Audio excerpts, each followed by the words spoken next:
Hey, this is Knife Standards. Today I'm going to be doing a quick overview of the Alliance Designs Anchovy.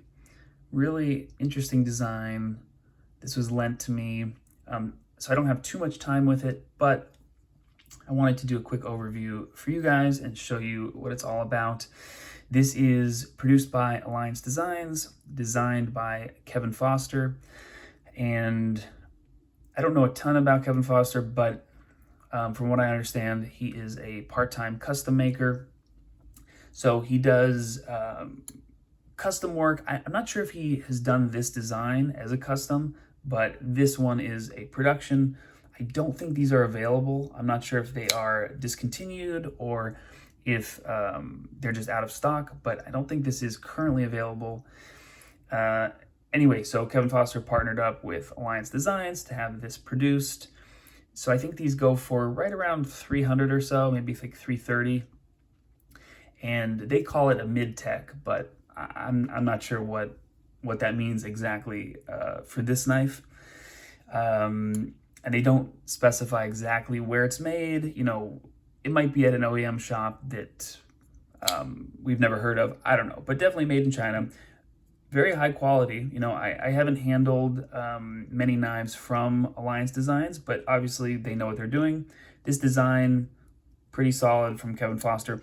So we'll go ahead and get into all of that in just a second. But first, please follow me at Knife Standards.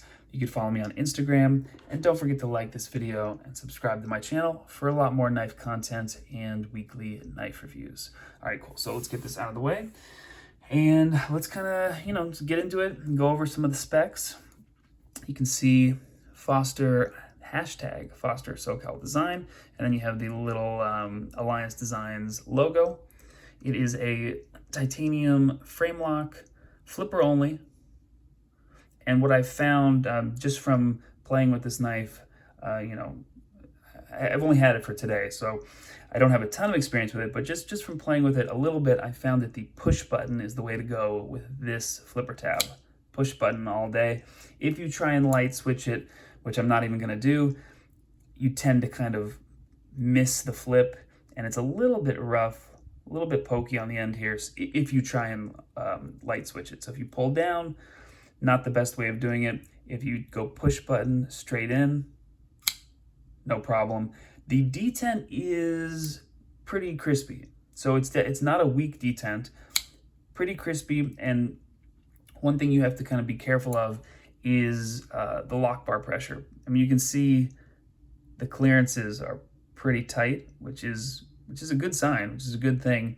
But if your fingers are landing on the lock bar, it strengthens the detent and makes it a little bit harder to deploy, so I kind of rest my fingers on the clip.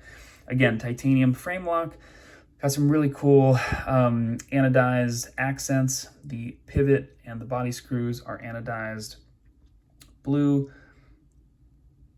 Hidden hardware on the clip, so you can see the screws are inside the scale. Awesome. I am not normally a speed hole type of guy, but it looks good. I like the overall aesthetic. I do like the speed holes, especially when the knife is closed. You can see the blade through the speed holes. Very cool. Also, I happen to love this color blue, so that's another plus.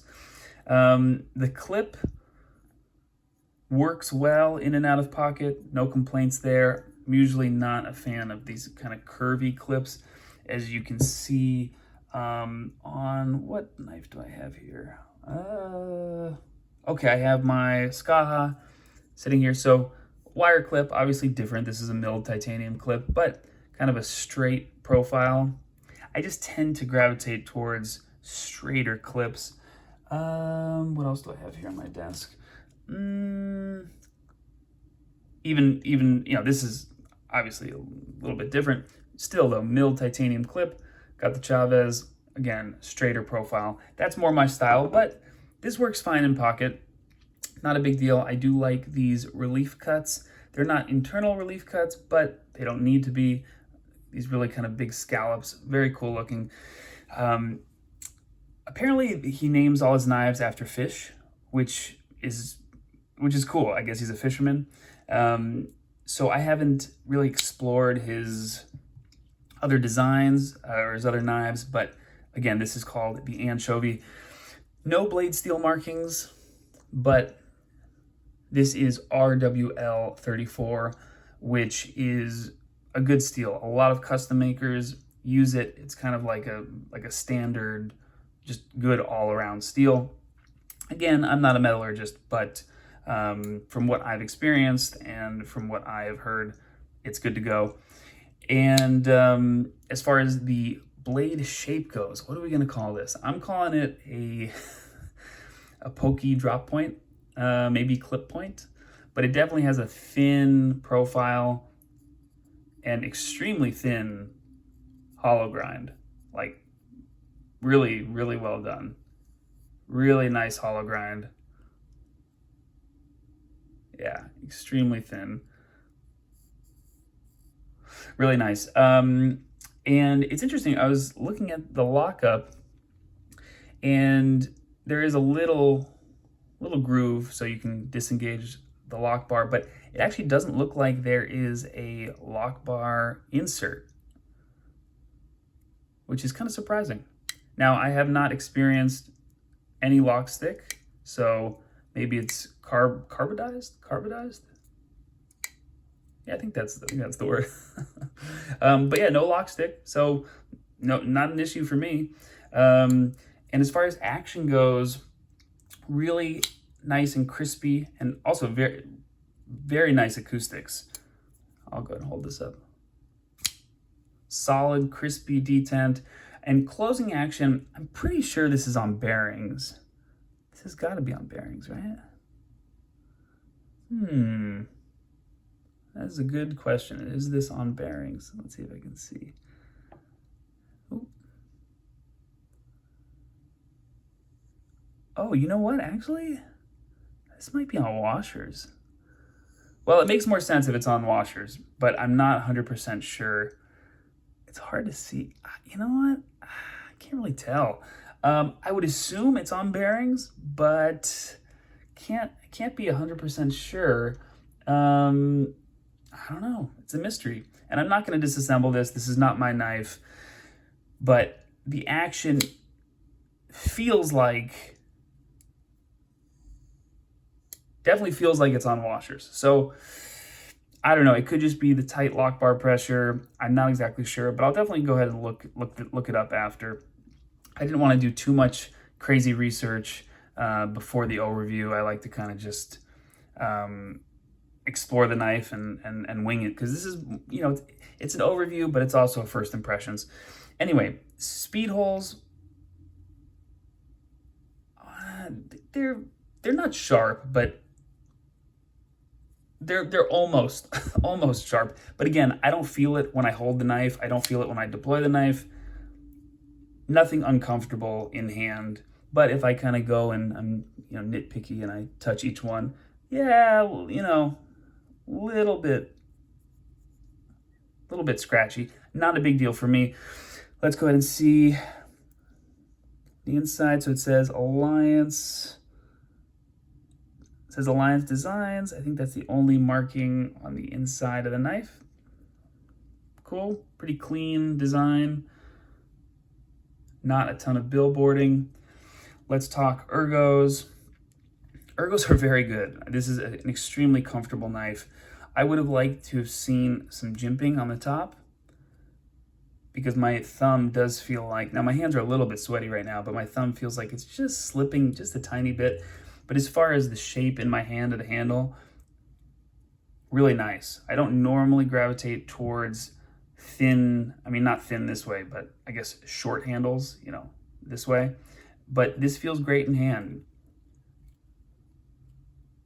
No hot spots. Clip doesn't bug me. Very ergonomic. I like the Ergos a lot. Again, this is not dropping shut, and it doesn't need to. More of a controlled washer close. Crispy. Now, it did take me a little bit of getting used to flip it out. When you first get this knife or you first play with it, it's a little bit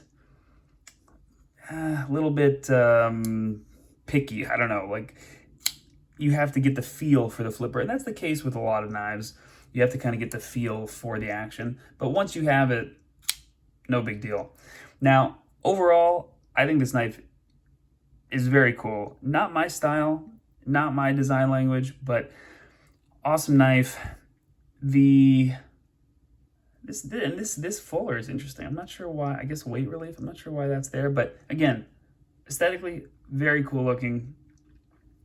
I see a little bit. I was reading just a little bit that I think he worked with Tom Mayo, and who's a custom maker, and I see a little bit of Tom Mayo. And I'm not super familiar with his designs, but I see a little bit of Mayo in here.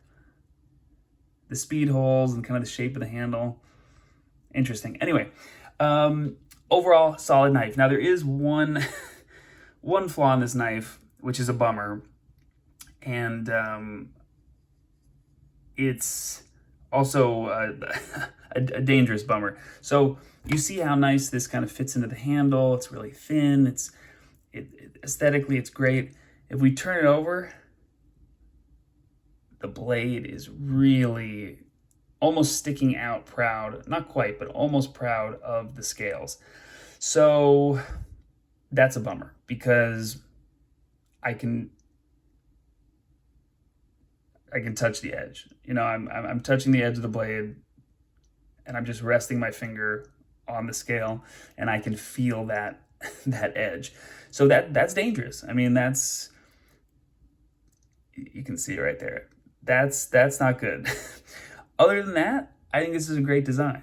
But especially when you have this in pocket and you go to reach and slide your hand in the pocket, I mean, you got to be careful. You're gonna slice yourself, you know? Now,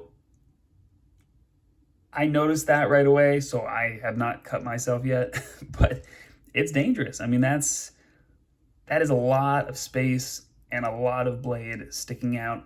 There definitely needs to be more clearance on the edge.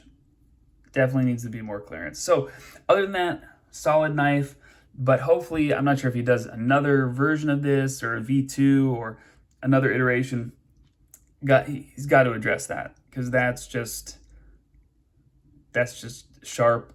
That's just an edge sticking out. I mean, that's, you know, maybe, and it's not like a hard fix if he extends the scale, I don't know, a couple millimeters, and just makes this a little bit wider. Problem solved. So overall, cool knife. Got to be careful if you have one of these or you're thinking of picking it up. Got to be careful. I mean, that's just an open edge that's gonna slice someone. But overall, I do like the design. Thank you guys so much for watching. This has been Knife Standards. I will catch you later.